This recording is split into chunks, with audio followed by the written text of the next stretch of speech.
Aqui é onde o treinador dá coletivo? Aqui? É aqui? Isso mesmo, Felipe. Esse é o lugar do técnico do Flamengo. Na verdade, agora esse é o teu lugar. Aproveita e me responde, qual que é o seu estilo de jogo como treinador? O meu estilo é Flamengo.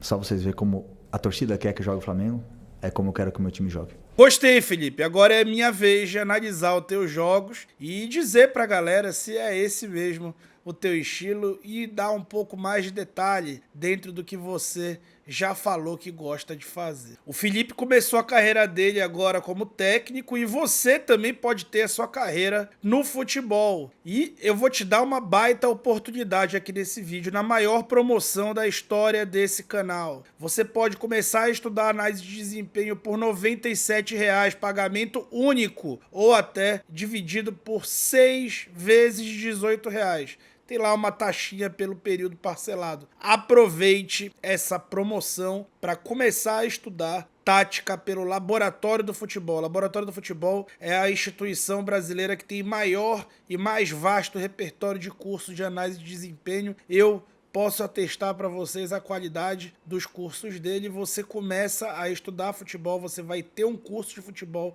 o curso Explorando o Jogo do Laboratório do Futebol por só R$ 97,00, a maior promoção da história desse canal, em homenagem aqui ao novo técnico do Flamengo, Felipe Luiz, tá bom? Então por aqui, vamos entender como é que jogam, como é que pode jogar o Flamengo do Felipe Luiz, qual que é o estilo do novo técnico do Flamengo, falando sobre tática, sem tatiquês.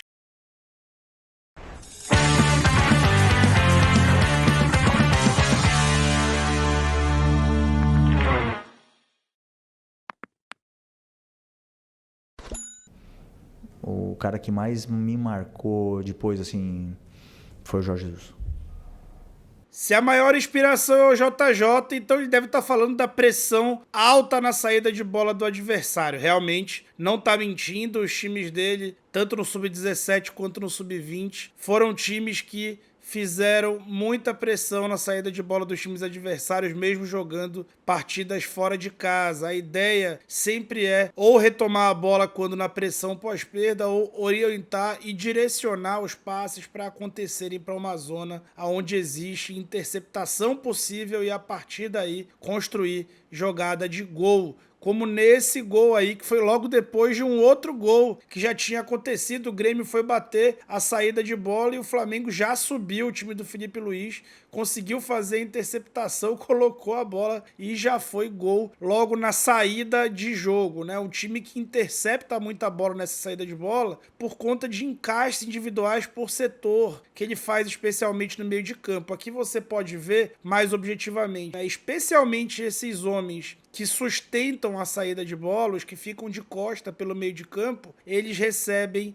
esse encaixe individual por parte dos volantes ou dos jogadores de meio de campo, às vezes até dos atacantes do Flamengo, do Felipe Luiz, e ele deve reproduzir isso no profissional, porque pareceu uma das coisas mais inegociáveis do seu estilo. Aqui, de novo, ele, quantos jogadores o time colocar para sustentar, ele vai gerar esse encaixe por setor, e quando a bola for bascular, for mudar de lado, ele vai só alternar às vezes esse encaixe, mas vai sempre manter uma forte pegada nos jogadores que jogam pelo centro do campo, fazendo a defesa balançar muitas vezes ali quando invertem os corredores, né? O time que realmente tem uma pressão alta muito grande e que a partir desses movimentos de encaixe individual dificulta muito a saída. Qual que é o lado não disso aí, né? Porque nem tudo são flores nessa vida. Quando você sobe com muita gente, eventualmente você vai, quando for quebrado essa pressão, você vai estar muito mais exposto com a defesa em mano a mano, ou às vezes até com inferioridade numérica, como nesse caso, que o Flamengo tinha superioridade numérica na zona da bola, não conseguiu fazer a recomposição, a recuperação, na verdade, da posse de bola, e aí o Grêmio foi com superioridade numérica para o último terço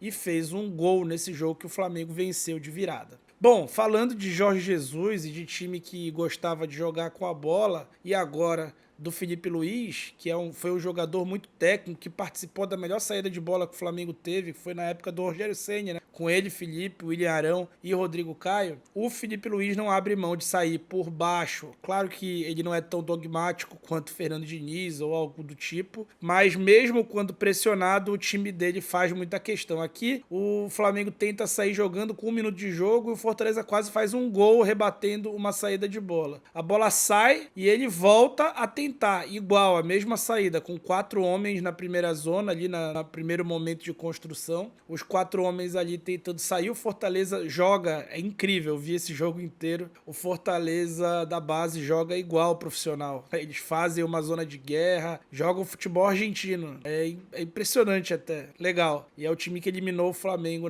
no Campeonato Brasileiro Sub-20, nas quartas de final. O Flamengo do Felipe Luiz aqui insistiu e ele vai conseguir sair por baixo na segunda tentativa, mesmo sendo muito constrangido ali pela marcação do Fortaleza. E esse time do Felipe Luiz, apesar da curta passagem, na verdade ele não tem uma amostragem grande de jogos ainda como técnico. Apesar da curta passagem dele, ele fez uma amostragem grande de gols, construindo desde a base da jogada, construindo desde o goleiro aqui uma saída longa que o time atraiu, né? Ele atraiu e fez um lançamento direcionado, não foi um chutão. Essa bola chega já no campo de ataque e ela vai balançar até gerar ali uma situação de último terço e gol nesse jogo que o Flamengo venceu de virada nos últimos minutos, né? De virada dos últimos minutos contra o Grêmio ali, nas vésperas já do jogo do Mundial. O Mundial é um capítulo à parte, eu vou falar sobre isso aqui já já. Gente, deixa o like nesse vídeo, vocês não têm noção do trabalho que deu pra fazer, gente. Muitas e muitas horas de trabalho, uma certa privação de sono. Deixa o like pra chegar no maior número de pessoas possível, porque quando rolar o jogo contra o Corinthians, todo mundo já vai achar que sabe como o Felipe joga e vai parar de ver esse vídeo. Então, deixa o teu like pro YouTube recomendar, é de graça isso aí, tá? E se você for novato aqui, se inscreve no canal que sempre vai ter conteúdo de qualidade. Pois é, vamos ver aqui um pouco mais taticamente sobre como esse time desenvolve. Eu já mostrei estilos gerais, mas vamos mostrar como esse time desenvolve. Uma coisa que pouca gente se atentou ou sabe é que o Sub-20 do Flamengo,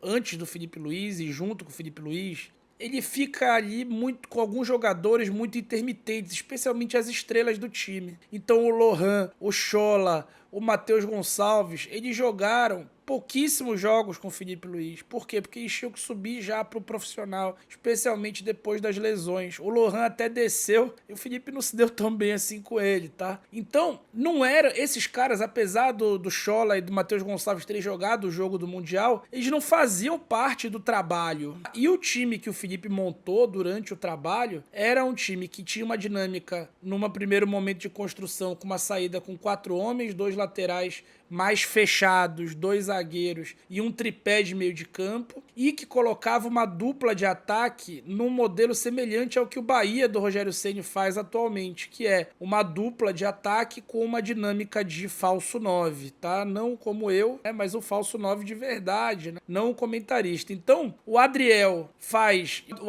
e o Wallace Ian, que é um centroavantaço, o Wallace Ian, por sinal, muito promissor, fiquei muito impressionado com ele, não tinha parado para ver tecnicamente com o olhar clínico a ele jogar bola, muito bom jogador. O Adriel e o Wallace Ian invertiam os lados, etc, mas o Wallace Ian é o camisa 9, centroavante, artilheiro e joga pelo lado do campo muitos jogos, tá? Pro Guilherme jogar de falso 9 e eventualmente essa posição ocupada por outros jogadores. Então a dinâmica desse Flamengo que mais funcionou foi essa, mas ele chegou a jogar com 3 zagueiros contra o Botafogo e venceu o Botafogo. Ele chegou a jogar com 4-2-3-1 quando teve o Lohan, e aí usava Lohan de um lado, Schola do outro. Então ele chegou a alternar algumas vezes como ele joga, tá? E isso é uma curiosidade sobre o trabalho dele em pouquíssimo tempo. O Sub-20 não tem ainda a cara do Felipe Luiz, não dá pra dizer isso, ele não tem 3 meses de Sub-20, tá? E a gente vai aprofundar já já sobre o título mundial pra gente falar um capítulo à parte esse jogo que foi vencido com as digitais dele. Então, nesse lance aqui, isso, a gente quis demonstrar essa dinâmica. E a gente vai ver muitas vezes esse time fazendo esse ataque ao espaço. Por quê? Porque a ideia de abrir esses 2 atacantes é justamente espalhar a defesa adversária de dentro para fora, para descompactar lateralmente esses zagueiros e tentar colocar os passes por dentro dele para os jogadores que se infiltram. Então tem 2 jogadores de meio campo alinhados, à frente de um volante, que é o Ryan, que é uma espinha dorsal desse time, e o falso 9, que é o meia, né, camisa 10, mas também falso 9, né, que joga como falso 9 nesse time, que é o Guilherme. Então aqui a gente vai ver de novo esse time fazendo essa construção, procurando o ponta. E aí, a presença de um centroavante na ponta facilita um pouco essa dinâmica de jogo um pouco mais longo, tá? Além, lógico, de gerar outro tipo de dinâmica de mais força pelo corredor. Então, eventualmente, o adversário tem uma defesa muito alta, ele vai deslocar esse centroavante para fazer ele levar vantagem no outro setor do campo, né? E se ele tiver mobilidade, ele pode ser um construtor de jogadas para esse time. Agora a gente vai falar um pouco sobre a final do Olympiacos, mas antes disso eu vou mostrar alguns movimentos que mudam quando tem uma estrela, digamos assim, do sub-20. Isso quer dizer que ele é um treinador versátil, que até se adapta bastante ali ao que ele tem. Aquilo lá é o que ele tem, né? Aquela dinâmica, aquele 4-1-4-1/4-3-3 com uma presença de um falso 9, é a dinâmica dele sem o Matheus Gonçalves, sem o Lohan, sem o Schola. Aquela é a dinâmica dele, né? Sem um cara de velocidade pelo lado, então usa Adriel e o Wallace. Então, aquela é a dinâmica que ele mais gostou com os jogadores que ele tem sempre, não com os jogadores que vão e voltam do profissional. Quando ele teve o Matheus Gonçalves no Mundial, ele utilizou ele como um meia-direita, só que o Matheus Gonçalves a gente conhece muito bem já há muito tempo, ele é um cara flutuador, né? Então ele não guarda a amplitude e o Filipe Luís gosta da amplitude, tá? Como bom lateral. Ótimo lateral, craque de bola que foi. E aí o que acontecia? O time tinha eventualmente essa dinâmica de ter esse cara mais por dentro, formando uma espécie de losango, e o lado direito ficava desocupado. Então tinha uma dinâmica muito clara de compensação. Agora o Wallacian vai bascular para lá, o Schola tá na referência e já tá o Guilherme aberto pelo lado esquerdo, ou seja, o time sabendo guardar posição e alternando função para poder gerar uma boa ocupação de espaço, tá? Então, é bem positivo aí esse aspecto do jogo. Aquilo que eu estava falando, né? Então,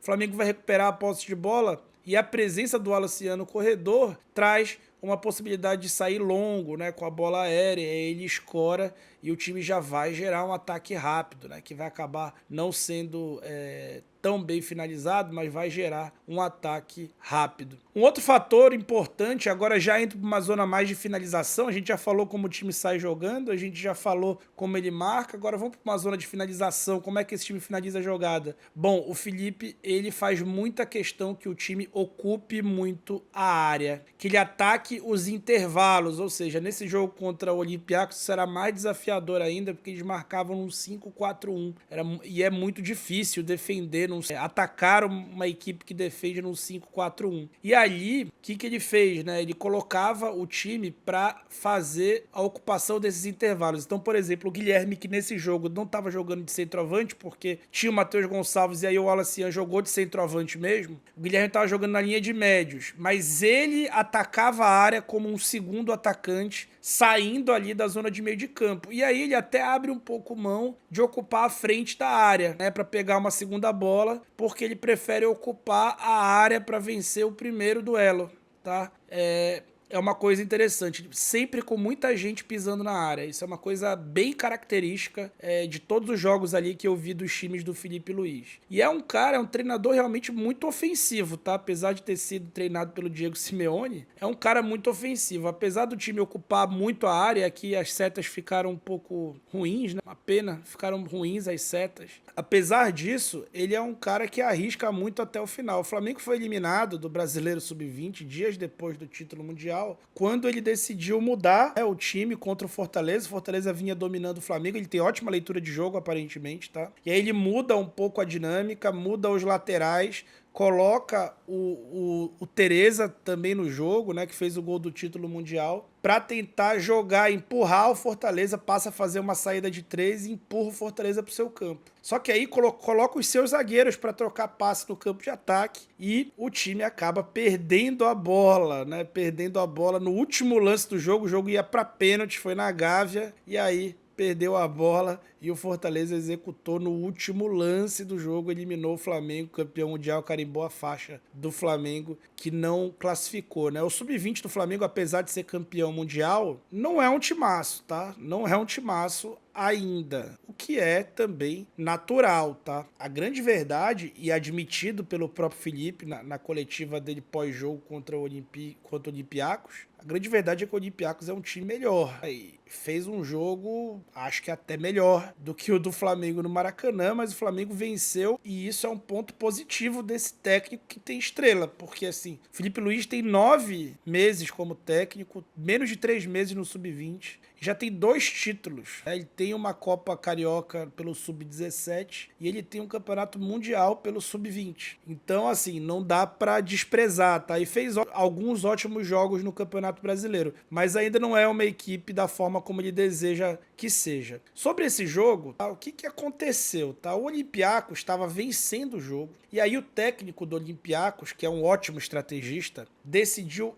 fazer a seguinte estratégia: colocar uma sobrecarga na última linha do Flamengo para poder ficar com a bola mais no campo de ataque. E assim ele ganhou o duelo territorial por muitos momentos desse jogo, até que o Felipe fez a seguinte mudança. O grande craque desse time era o Papacanelos, tá? Grego, com o nome de grego. E o Flamengo jogava nesse 4-3-3 com o Guilherme e João Alves, médios ali, um pouco menos ofensivos, o Guilherme um pouco mais, o Schola de um lado, o Gonçalves do outro, fazendo bastante ali flutuação. E eles se defendiam num 5-4-1. Depois de já aberto o placar, o técnico do Olympiacos não mexeu na equipe, né? Isso é uma coisa impressionante. Só que o craque do time, o Papacanelos, começou a não voltar, tá? E aí esse time que se defendia muito bem, quase intransponível, começou a não ter a volta desse cara, e esse meio de campo mais curto não conseguia mais cobrir a área toda. E aí o que ele faz? Né? Ele faz algumas mudanças, né? Colocando... Por quê? Porque ele percebeu que esse corredor estava ficando uma dobra, um 2 contra 1 para o Flamengo. Ele quis abrir mão dessa dobra para conseguir atacar a linha de 5. Por quê? Do que me adianta ter essa dobra se eu não tenho gente na área? Porque o Wallace tá lutando contra 3 zagueiros. E aí era só um dos zagueiros compensar e mesmo assim ficaria 2 com o Wallace.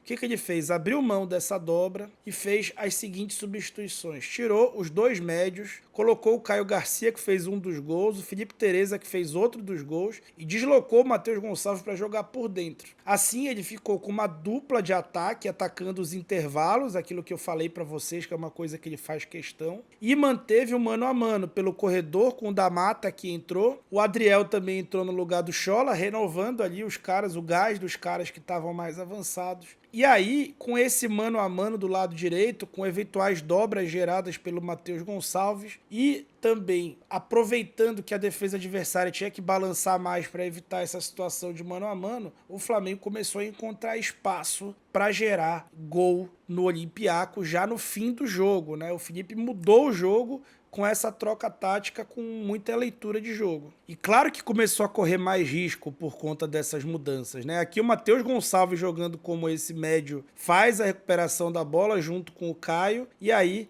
a dupla de ataque já tá ali, deixando o time um pouco mais excêntrico, né? E a dupla de ataque tá posta. Essa presença, né, do Tereza, que não participa desse gol, ela foi essencial para que o Wallace conseguisse receber com essa janela que você tá vendo aí, para conseguir fazer a finalização que foi defendida para o rebote do Caio, que executou. O ambiente do Maracanã era um ambiente de uma superioridade tática do Olympiacos e aquele Maracanã daquele jeito, né? Daquele jeito que a gente conhece. Foi a segunda parte das trocas, né? Quando ele troca o lateral, né? Quando ele troca o nome do lateral. E aí, o que acontece no segundo gol? A dupla de ataque fazendo o gol juntas, né? Então, a jogada acontece pelo lado esquerdo e aí você fica ainda mais livre com essa dupla de ataque para não precisar ocupar a amplitude do campo toda, para nem ter necessidade de fazer a sobrecarga do lado oposto, porque você já tá ali dentro da área, ocupando os 2 intervalos, e ali a bola vai chegar para o Wallace Young, que vai fazer um ótimo passe desprovido de egoísmo. Gente, o Felipe Luiz, ele ainda não tem um trabalho como técnico consolidado. É uma loucura embarcar numa ideia de que será só flores, de que esse período vai ser um período encantado. E acho que tá sendo exagerada a associação dele com o Jorge Jesus. O Felipe Luiz, gente, ele tá só começando, ele ainda vai vencer, perder, ainda vai apanhar um pouco na carreira e também vai conquistar muitas glórias, como já tem começado a conquistar. O que não quer dizer que não vai dar certo no Flamengo, porque o principal ele vai ter, pelo menos inicialmente, que é o respaldo de uma torcida que o ama e que o associa com um período muito positivo da sua história. Porém, os perigos também existem, como, por exemplo, gerir ex-colegas e colocá-los no banco, gerir colegas que estão em vias de sair do clube, como é o caso do Davi Luiz e especialmente do Gabigol, que tecnicamente está muito mal. Então é claro que o Felipe não está numa situação tão fácil assim. E é importante que a torcida e ele tenham maturidade suficiente para saber tocar isso dentro de uma exigência saudável, para que isso realmente possa dar certo. E da parte dele, ele vai precisar entender como gerir os ex-colegas de time atuais liderados dele. Agora é ele quem manda, pelo menos interinamente, né? Se bem que eu nunca vi tanta pompa para o interino. Tá muito claro que não é a ideia que seja o interino, né? A ideia é que se conquiste algum título e que se possa mantê-lo para o próximo ano. E esse eu confesso para vocês que foi o vídeo mais difícil que eu já fiz de técnicos do Flamengo. Por quê? Porque é um cara que você tem pouca amostragem e ainda tem esse contexto de você tá perdendo jogador profissional o tempo inteiro e ter que mexer no time. É muito difícil estabilizar, mas como o próprio Felipe falou, esse período foi importante para que ele ganhasse confiança na execução dos treinamentos, apesar dele ter a cópia, né, ali, ter anotado todos os treinamentos do Jorge Jesus e dos outros técnicos, ele também precisa ter confiança ao ministrar essas aulas que são os treinamentos, e ele ganhou confiança nisso, ele pôde formar sua comissão técnica, o que era o desafio inicial da sua carreira. E agora ele vai para a grande prova de fogo, para 14 jogos ali de fim de temporada. O que será que vai acontecer? Não tem como a gente saber. Mas o que a gente pode saber é que o rubro-negro está renovado, de esperança renovada. E sim, é claro que pode dar certo. Se dará, a gente vai acompanhar jogo a jogo. E logo mais vocês vão estar dizendo que eu estou passando pano para ele também. Assim é a minha vida e eu espero que eu tenha que passar pouco pano para ele, né? E se você quer ter uma carreira no futebol, como o Felipe ganhou aí em 9 meses, você pode encurtar o seu caminho a partir do curso Explorando o Jogo, curso de R$ 97, curso mais barato do mercado, numa master promoção em homenagem ao Felipe Luiz. Então aproveite a maior promoção da história desse canal e comece a aprender sobre tática, tá bom? Muito obrigado e eu fui.